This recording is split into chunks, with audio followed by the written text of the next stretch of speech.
வணக்கம் மற்றும் இந்த அமர்விற்கு வரவேற்கிறோம். The directorate general of the training NSQF நிலைக்கு இணங்க பல்வேறு வர்த்தகங்கள், பல்வேறு தொழிற்கல்வி படிப்புகள் வழங்குகிறது.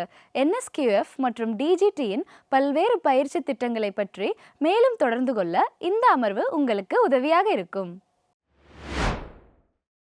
குறிக்கோள்கள்.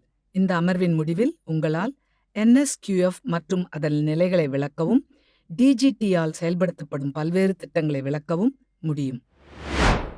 இப்பொழுது NSQFஇன் பாத்திரங்கள் மற்றும் செயல்பாடுகளை பார்ப்போம். NSQF என்பது தேசிய திறன் தகுதி கட்டமைப்பை குறிக்கிறது. 2013இல் நிறுவப்பட்ட NSQF ஆனது அறிவு, திறன்கள் மற்றும் தகுதி ஆகியவற்றின் தொடர் நிலைகளுக்கு ஏற்ப அனைத்து தகுதிகளையும் ஒழுங்கமைக்கிறது. NSQFஐ வேறுபடுத்துவது அதன் திறன் அடிப்படையிலான அணுகுமுறையாகும். NSQF தனிநபர்கள் என்ன செய்ய முடியும் என்பதில் கவனம் செலுத்துகிறது, அவர்கள் அறிந்ததை மட்டும் அல்ல. NSQF ஏன் முக்கியமானது? சரி, இது தொழில்துறை தேவைகளுடன் பயிற்சியை சீரமைப்பது பற்றியது. பயிற்றுவிப்பாளராக வேலை சந்தையின் தேவைகளை பூர்த்தி செய்யும் வகையில் எங்கள் திட்டங்களை தயாரிப்பதன் மூலம் எங்கள் பயிற்சியாளர்களை வேலைக்கு தயார்படுத்துவதாகும். NSQF நெகிழ்வுத்தன்மையையும் வழங்குகிறது. பயிற்சி பெறுபவர்கள் தங்கள் கற்றல் பயணத்தில் பல்வேறு இடங்களில் நுழையவும் வெளியேறவும் அனுமதிக்கிறது. NSQF 10 நிலைகளை கொண்டுள்ளது. ஒவ்வொன்றும் குறிப்பிட்ட அளவிலான திறன்களை குறிக்கும். அடிப்படை திறன்களை பற்றிய லெவல் 1 முதல் மிக உயர்ந்த நிலை லெவல் 10 வரை. ஒவ்வொரு நிலைக்கும் குறிப்பிட்ட வகை திறன்கள் உள்ளன. அவை: நிபுணத்துவ அறிவு, அதன் திறமையில் அந்த நபர் தெரிந்து கொள்ள வேண்டியது. தொழில்சார் திறன்கள், அந்த திறமையில் அந்த நபர் என்ன செய்ய முடியும். முக்கிய திறன்கள் மென்மையான மற்றும் தனிப்பட்ட திறன்களை உள்ளடக்கியது. மற்றும் பொறுப்பு, எவ்வளவு கண்காணிப்பு தேவை அல்லது செயல்படுத்தப்படலாம் அல்லது அந்த நபர் மற்றவர்கள் மேல் செய்யக்கூடிய மேற்பார்வையின் அளவை குறிக்கிறது. கைவினைஞர் பயிற்சி திட்டம், அதாவது CTS, மற்றும் கைவினைஞர் பயிற்றுவிப்பாளர் பயிற்சி திட்டம், அதாவது CITS போன்ற DGT வழங்கும் படிப்புகள் NSQF நிலைகளுக்கு இணங்குகின்றன. இந்த படிப்புகள் குறிப்பிட்ட திறன் நிலைகளை குறிவைத்து பல்வேறு திட்டங்களின் கீழ் வருகின்றன.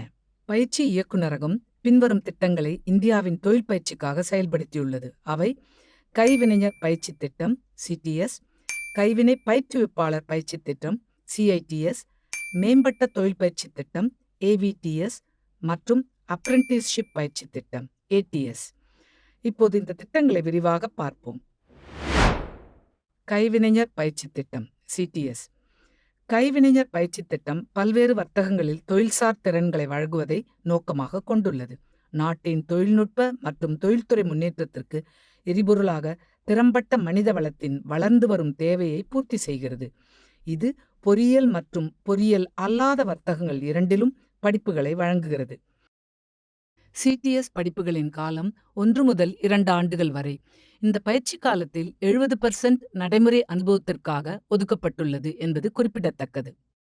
இந்த திட்டம் 2 வகையிலான என்ஜினியரிங்களிலும் 150 படிப்புகளை வழங்குகிறது.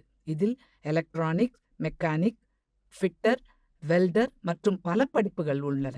மற்றும் dress making, banking, secretarial practice, cosmetology போன்ற என்ஜினியரிங் அல்லாத வர்த்தகங்களும் அடங்கும்.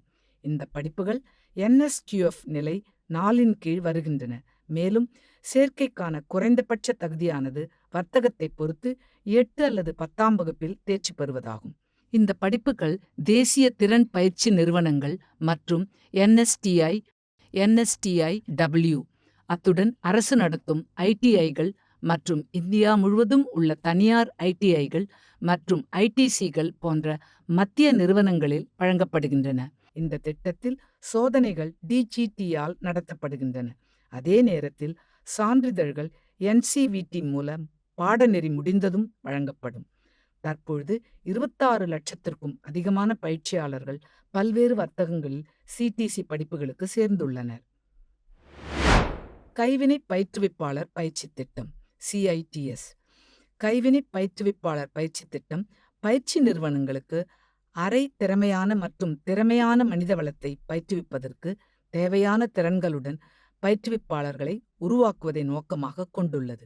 பயிற்சி திட்டம் திறன் மேம்பாடு மற்றும் பயிற்சி முறை ஆகிய இரண்டிலும் கவனம் செலுத்துகிறது. படிப்புகள் 1 வருட காலம். இதில் 3 மாதங்கள் பயிற்சி முறைக்கு ஒதுக்கப்படும். மீதமுள்ள பயிற்சி காலம் வர்த்தக கோட்பாடு மற்றும் வர்த்தக திறன் ஆகியவற்றை உள்ளடக்கும்.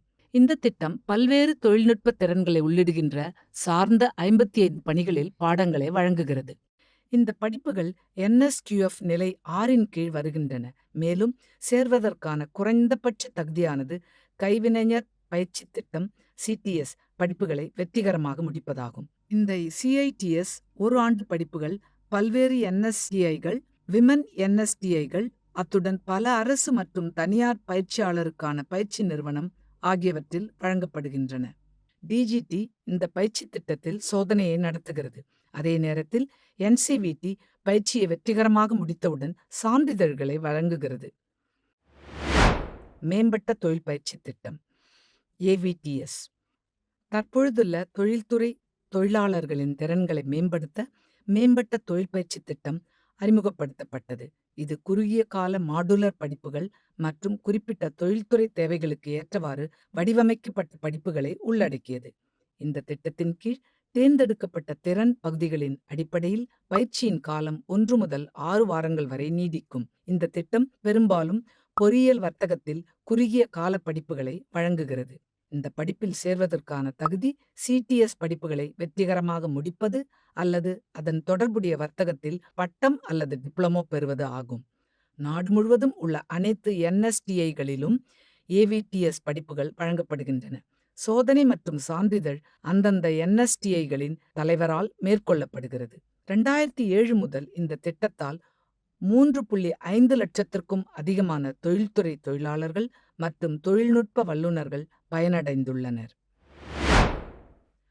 அப்ரெண்டிஸ்ஷிப் பயிற்சி திட்டம் ATS அப்ரெண்டிஸ்ஷிப் பயிற்சி திட்டம் தொழில்துறை வசதிகளை பயன்படுத்தி நடைமுறை பயிற்சி அளிக்கும் நோக்கத்துடன் நிறுவப்பட்டது. தொழில்துறைக்கான திறமையான மனித வளத்தின் தேவையை பூர்த்தி செய்கிறது. இந்த திட்டம் அப்ரெண்டிஸ் சட்டம் 1961 ஒரு பகுதியாக உருவாக்கப்பட்டது. மத்திய தொழில் பயிற்சி கவுன்சிலின் பாடத்திட்டங்கள் மற்றும் பயிற்சி காலங்களுக்கு ஏற்ப பயிற்சி திட்டங்களை ஒழுங்குபடுத்துவதை நோக்கமாக கொண்டுள்ளது. திறமையான மனிதவள தேவைகளை பூர்த்தி செய்ய தொழில் வசதிகளை முழுமையாக பயன்படுத்தவும் சட்டம் முயற்சிக்கிறது. 40 அல்லது அதற்கு மேற்பட்ட பணியாளர்களை கொண்ட முதலாளிகள் மற்றும் பயிற்சியாளர்களை ஈடுபடுத்த தேவையான பயிற்சி உள்கட்டமைப்புகளை இந்த சட்டம் கட்டாயமாக்குகிறது. அப்ரெண்டிஸ்ஷிப் பயிற்சியானது நியமிக்கப்பட்ட மற்றும் விருப்பமான வர்த்தகங்களில் வழங்கப்படலாம். நியமிக்கப்பட்ட வர்த்தகங்கள் அரசாங்கத்தால் அறிவிக்கப்பட்ட தொழில்களாகும். விருப்ப வர்த்தகம் என்பது முதலாளிகளால் அவர்களின் குறிப்பிட்ட தேவைகளை பூர்த்தி செய்ய முடிவு செய்ததாகும். அப்ரெண்டிஸ்களின் 5 பிரிவுகள் உள்ளன. அவை வர்த்தக பயிற்சியாளர்கள், பட்டதாரி பயிற்சி பெற்றவர்கள், தொழில்நுட்ப பயிற்சியாளர்கள், டெக்னீஷியன் பயிற்சி பெற்றவர்கள் மற்றும் விருப்ப வர்த்தக பயிற்சியாளர்கள். அப்ரெண்டிஸ்களின் வகையை பொறுத்து உதவித்தொகை மற்றும் பயிற்சி அளவுகோல்கள் மாறுபடும். வர்த்தக அப்ரெண்டிஸ்களுக்கு NCVT அகில இந்திய வர்த்தக சோதனைகளை நடத்துகிறது மற்றும் இந்த தேர்வில் தேர்ச்சி பெறுபவர்களுக்கு தேசிய பயிற்சி சான்றிதழ்கள் வழங்கப்படுகின்றன. பட்டதாரி, டெக்னீஷியன் மற்றும் தொழில்துறை அப்ரெண்டிஸ் டெக்னீஷியன் பயிற்சி முடிந்தவுடன் கல்வித்துறை, மனிதவள மேம்பாட்டு அமைச்சகத்தால் சான்றிதழ்கள் வழங்கப்படுகின்றன. விருப்ப வர்த்தக அப்ரெண்டிஸ்களுக்கு அவர்கள் அவ்வப்பொழுது முதலாளிகளால் மதிப்பிடப்படுவார்கள். அப்ரெண்டிஸ் முடிந்தவுடன் அவர்களுக்கு வேலை வழங்குனரால் தேர்ச்சி சான்றிதழ் வழங்கப்படும் அல்லது வேட்பாளர்கள் DGT அல்லது செக்டர் ஸ்கில் கவுன்சில் மதிப்பீட்டிற்கு வரலாம். இவை தவிர பெண்களுக்கு தனி பயிற்சி திட்டம் உள்ளது. திறன் மேம்பாடு மற்றும் தொழில் முனைவோர் அமைச்சகத்தின் கீழ் உள்ள மகளிர் பயிற்சி திட்டம் நாடு முழுவதும் உள்ள பெண்களுக்கு திறன் பயிற்சி அளிக்கிறது. சமூக மேம்பாடு, பொருளாதார வளர்ச்சி மற்றும் அதிகாரமளித்தல், பணியாளர்களை உள்ளடக்கிய தன்மையை வளர்ப்பது போன்ற பல்வேறு சமூக பொருளாதார பின்னணிகள் மற்றும் வயது பிரிவைச் சேர்ந்த பெண்களுக்கு வேலைவாய்ப்புகளை உருவாக்குவதே இதன் முதன்மை நோக்கமாகும். இதை செயல்படுத்த பெண்களுக்கான NSTIகள், கைவினைஞர் பயிற்சி திட்டம் அதாவது CTS மற்றும் கைவினை பயிற்றுனர்கள் பயிற்சி திட்டம் அதாவது CITS ஆகியவற்றின் கீழ் NCVT அங்கீகரிக்கப்பட்ட திறன் பயிற்சி திட்டங்களை வழங்குகின்றன. இது பெண்களுக்கென பிரத்யேகமாக வடிவமைக்கப்பட்ட திறன், கையகப்படுத்தல் மற்றும் தொழில்முறை மேம்பாட்டை எளிதாக்குகிறது. அவர்கள் பெண் பயிற்றுவிப்பாளர்களையும் உருவாக்குகிறார்கள். திறமையான பெண் பயிற்சியாளர்களை உருவாக்குவதற்கு பங்களிக்கிறார்கள். இந்த பயிற்சி பெற்ற பயிற்றுனர்கள் நாடு முழுவதும் உள்ள தொழில்துறை பயிற்சி நிறுவனங்களின் நெட்வொர்க் மூலம் பயிற்சியாளர்களுக்கு பயிற்சி அளிக்கின்றனர்.